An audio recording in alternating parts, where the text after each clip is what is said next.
So hello everyone, welcome back to my channel. तो चलिए अपनी इकोनॉमिक्स की प्रिपरेशन को आगे लेके चलते हैं। तो टॉपिक कौन सा चल रहा था हमारा जी चैप्टर चल रहा था aggregate demand and it's related concept, जिसमें हमने लास्ट वीडियो में अपने टॉपिक कवर किया था कंजप्शन फंक्शन हमने देखा था और उसके टाइप्स देखे थे, जिसमें हमने पढ़ा था कि एपीसी के बारे में, एमपीसी के बारे में। सेम जस्ट लाइक दैट आज का जो टॉपिक है हमारा वो है हमारा सेविंग फंक्शन। ठीक है, जहां कंजप्शन फंक्शन तो अपना लास्ट वीडियो में कवर कर लिया था। ठीक है, इस वीडियो में कवर करने वाले हैं, टॉपिक को कवर करने वाला है सेविंग फंक्शन। ठीक है, तो सेविंग फंक्शन है क्या? तो चलिए देखते हैं। It is just like the consumption function. जिस तरह से हमने देखा था कि हमारा जो कंजप्शन है हमारे लेवल ऑफ नेशनल इनकम के ऊपर डिपेंड होता है, सेविंग भी हमारे नेशनल के ऊपर डिपेंड ही ऑल ओवर। ठीक है, तो चलिए देखते हैं।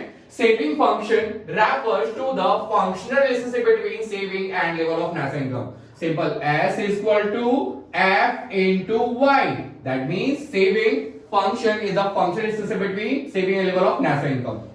तो क्लियर हो गया होगा ऑल ओवर। ठीक है, तो चलिए देखते हैं एक शेड्यूल के थ्रू और डायग्रामेटिक रिप्रेजेंटेशन के थ्रू इसको हम क्लियर करते हैं।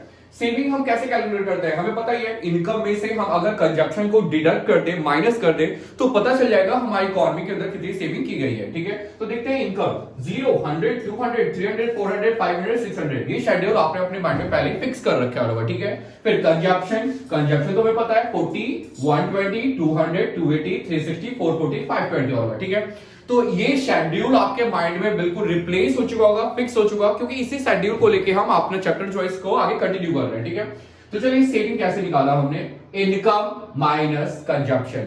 इनकम में से हमने अपने कंजप्शन को क्या कर दिया? माइनस कर दिया। तो इनकम माइनस कंजप्शन -40, -20, 0, 20, 40, 60 और 80। तो दैट मींस ये हमारा सेविंग है।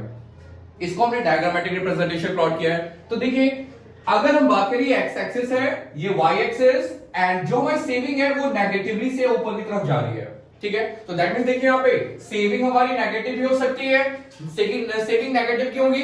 एक को बताइए, जब हमारी इनकम कुछ भी नहीं है, जीरो है, still we are consuming something, उसके बावजूद भी हमारी इकोनॉमी के अंदर कंजप्शन हो रहा है, तो सेविंग तो ऑब्वियसली हमारी नेगेटिव में जाएगी। ठीक है, तो आप देख रहे हो यहाँ पे जो सेविंग का जो स्लोप है सेविंग कर्व का, वो कैसा जा रहा है? Upward sloping. ठीक है, तो अब अगर हम बात करें, देखिए ये point S is equal to 0, S is equal to 0, that means देखिए अगर हम बात करें कंजप्शन हमारी 100 है, लेवल ऑफ नेशनल इनकम भी 100, यानी जितनी हमारी इकोनॉमी के अंदर इनकम जनरेट हुई उतना हमने कंजप्शन कर लिया, तो सेविंग तो ऑब्वियसली हमारी नेगेटिव होगी नहीं होगी, सॉरी जीरो होगी नहीं होगी। ठीक है, तो इस पॉइंट को हम एक और पॉइंट के नाम से जानते हैं, क्या होता है? Break even point. हमने लास्ट वीडियो में अपना एक टॉपिक कवर किया था जिसमें मैंने आपको बताया था 1 मार्कर क्वेश्चन, ये इंपॉर्टेंट हो सकता है कि what is meant by break even point. Break even point at that point where the C is equal to Y, जहां पे हमारी consumption level of national income के इक्वल है, वो पॉइंट हमारा ब्रेक इवन पॉइंट कहलाता है। ठीक है, जाहिर सी बात है, when consumption will equal to the level of national income, तो सेविंग तो ऑब्वियसली हमारी जीरो होगी नहीं होगी।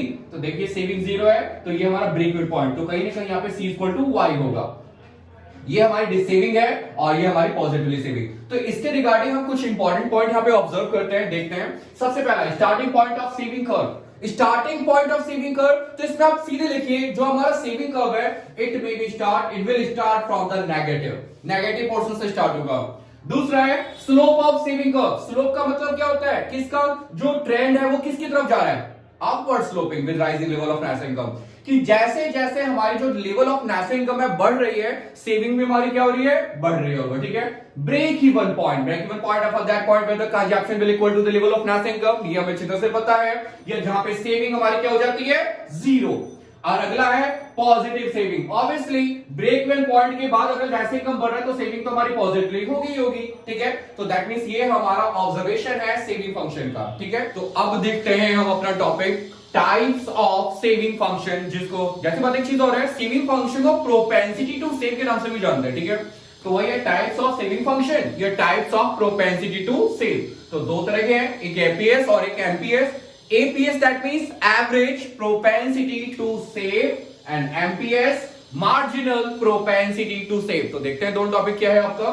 APS simple, average propensity to save का कहने का मतलब क्या है? Saving according to the level of national income.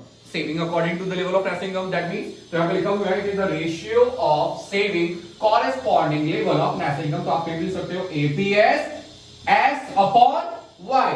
ठीक है, तो चलिए देखते हैं यहाँ पे इनकम 0, 100, 200, 300, 400, 100, 200, 300, 400 हमने अपना इनकम ले लिया। ठीक है, सेविंग -40, -20, 0, 20 एंड 40। ठीक है, एपीएस हमने कैलकुलेट किया, तो देखिए ऐसा पर वाई हमने कैलकुलेट किया।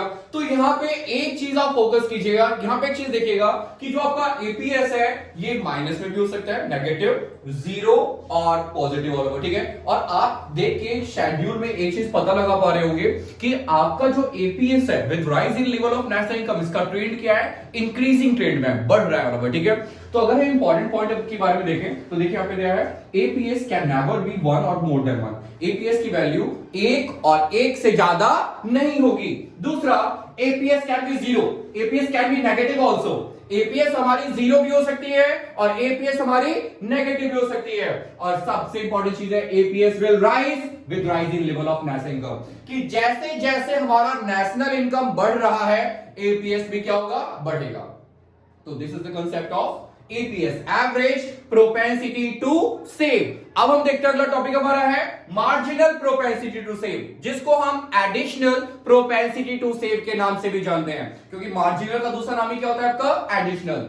Simple, delta S upon delta Y, यानी change in level of saving due to change in level of national income. ठीक है, वही है change in saving due to change in level of national income. तो देखिए schedule के through income हमने क्या रखा है, 0, 100, 200, 300, 400, ये शेड्यूल हमें पता है, माइंड हमने फिक्स कर रखा है। ठीक है, और सेविंग क्या है हमारा, -40, -20, 0, 20, 40।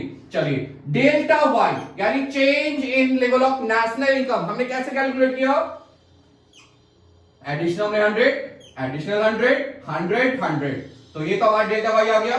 डेल्टा एस हमने कैसे किया, देखिए पहले हमारी सेविंग नेगेटिव में थी 40, अब हमारी सेविंग है 20, नेगेटिव में ही है, पर कहीं ना कहीं 20 तो गेन कर लिया ना। कि सिंपल एग्जांपल मान के चलते हैं रफली, कि पहले मेरे पास बर्डन था कि कर्ज मेरा है 40 रुपए, अब कर्ज 20 रुपए, तो कहीं ना कहीं 20 रुपए मैंने गेन कर लिए ना, तो ये चीज यहाँ पे देखिएगा, तो यहाँ पे डेल्टा 20 आएगा।